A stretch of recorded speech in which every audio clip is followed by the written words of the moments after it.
Yes guys, hello na, gawin natin tong ano na. Ito no, UA49J5250AR. Samsung na ang trouble ay 5 blinks tsaka walang power. So tingnan natin no. Saan natin siya.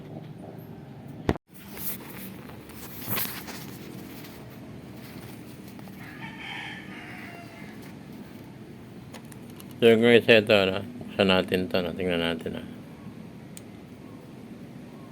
1, 2, 3, 4,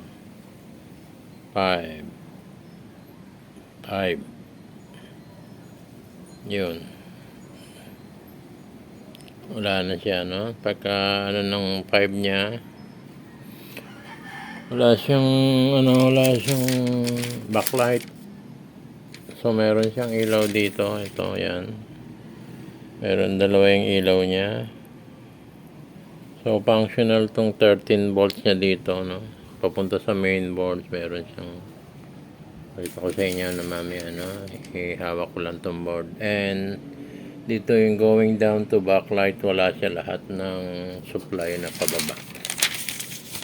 Yan. -4, 4, -3, 3, 2, 2 hanggang 1. Dito sa ano nito.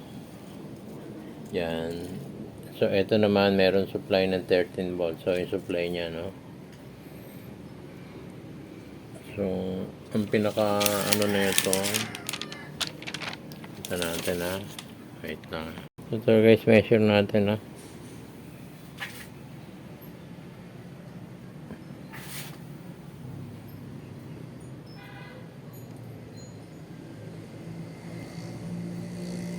Yan, 12.6. Pero 12.6 siya lahat. Yan, 12.67. 12.6. So, meron siya. Buhay itong dalawa na ito. Ngayon, dito sa baba naman, wala siyang ma-measure dito. Dito, ang negative niya dito. Yan, 381. Yung pinaka-capacitor niya, no? Supply niya. And then, tignan natin dito sa pinaka-MOSFET niya, no? 251. So, 0 na yun sa gate. Bila. Meron siya, 381, 251. So, dito, okay. Dito siya. Tingnan muna natin to, and then titingnan natin sa DC niya, no? Yung pinaka ano dito guys, yung tayo na buhugutin muna natin, no? Practical test muna tayo, no? So kadalasan natin pag binunot natin to, lumalabas na yung backlight. So pag binunot to, wala pa rin.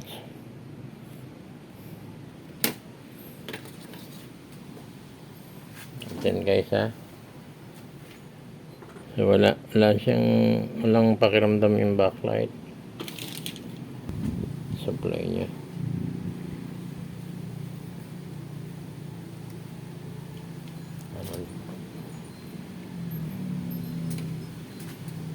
Tingnan natin yung pinaka ano niya. 381. So meron pa rin siya.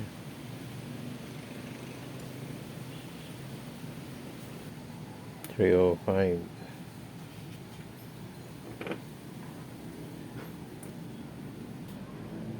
Wala yung ano niya. Usually dapat may ano na siya dito. May backlight na siya dito. Ito na. Wait lang. So guys, testingin natin itong ano, no. Titingnan ko itong MOSFET saka yung ibang part sa ilalim. Tingnan natin. So guys, ito na pagbago, mahirap eh. Pinupukpok ko lang ito eh. Ngayon, dahil nabuksan ko na ito, sinisikwat na lang. Isikwat ko na lang siya nito.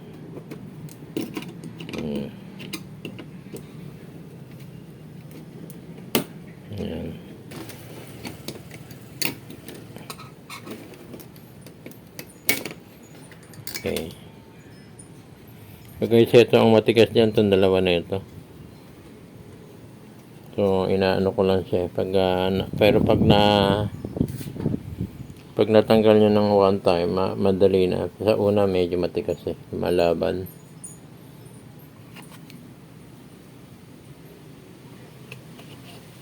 Kasi, sundan natin tong ano nito, bakit nag-bloat. Naging bloated tong tatlo nito eh. Ito naman sa mga katabi niya, wala.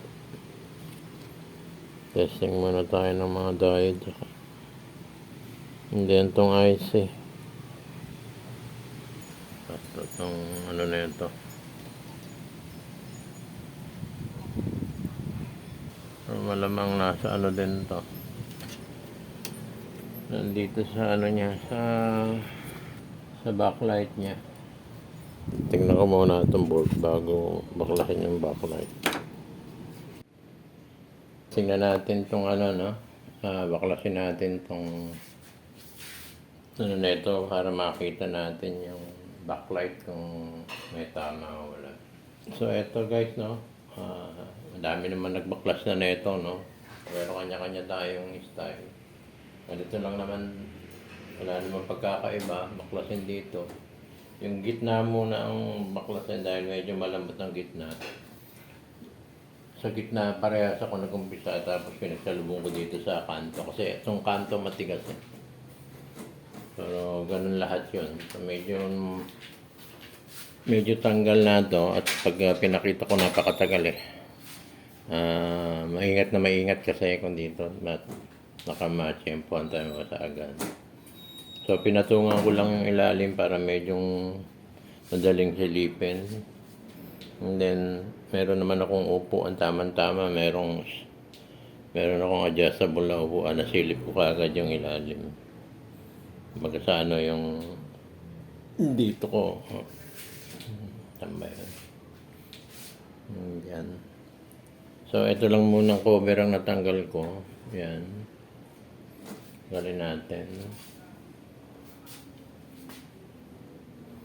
So, ito medyo pagdating dito sa kanto nito, kakatakot eh, matigas. Dami naman nagbaklas na nito. Yung iba nakataob, magbaklas. Pero ito, nilagyan ko na lang ng patong para tamang-tama kasi sa upuan ko pag nakaupo ako, makita ko yung ilalim. Yan yung upuan ko yan. Parang nagpapahinga lang ako habang sinisilip ko yung ilalim. Medyo madali. Saka itong isang ano lang, pansikwat na fiberglass to. Okay. Yan. Yan, angatin natin itong ano ito. Susunod, no? Panel niya.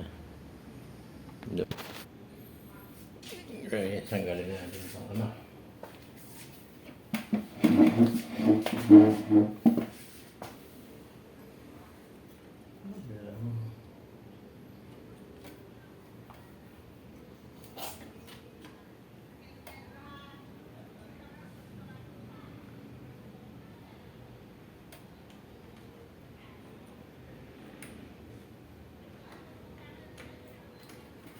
Okay.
Yes guys, tingnan natin itong ano, no? So guys, ito na yung backlight, no? Tingnan natin.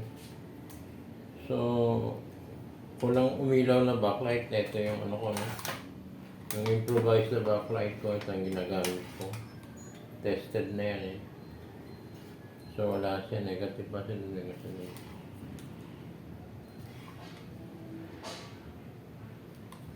So guys, pag tinanggal ko itong ano, nandito yung trouble, pakita ko sa inyo. Dito sa dalawa na ito. Ito ang patay na dalawa. Damay lang to. Yung pag tinanggal ko itong ano na ito, magkakaroon siya ng light dito. Dalawa, mabubuhay itong dalawa. So itong line na ito, itong isang line, saka ito. Pero ang pinaka main trouble, itong pinaka line nito, itong third row nito, 1, 2, 3. Tatanggalin ko yung ano niya, yung pinaka connection niya. So, yan. Tinanggal ko na yan. Testing ngayon natin. Ha?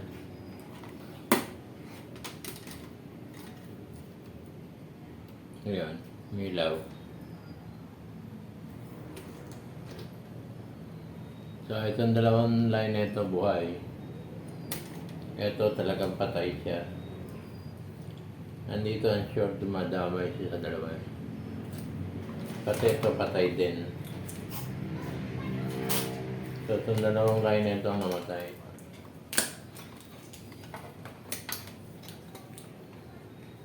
So, pag tinanggal mo siya, parehong buhay itong dalawa yan.